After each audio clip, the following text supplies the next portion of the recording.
Per ora, di certo, ci sono solo i danni subiti da alcuni residenti di Mussolente, per i quali il cantiere della superstrada pedemontana veneta ha significato migliaia di euro di elettrodomestici da buttare, con la corrente prima tolta per i lavori e poi riallacciata in un modo tale da rendere inutilizzabili diverse apparecchiature elettriche.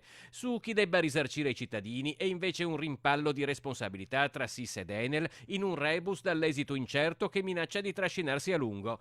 In realtà il vicolo cieco sarebbe solo apparente, esistono casi analoghi avvenuti a poca distanza che si sono risolti. Ci eravamo occupati del caso di Rossano Veneto in via Cassola, a Rossano Veneto, dove una serie di famiglie avevano preso una scarica elettrica e la stiamo chiudendo proprio la settimana prossima, credo che chiuderemo con il liquidatore il danno.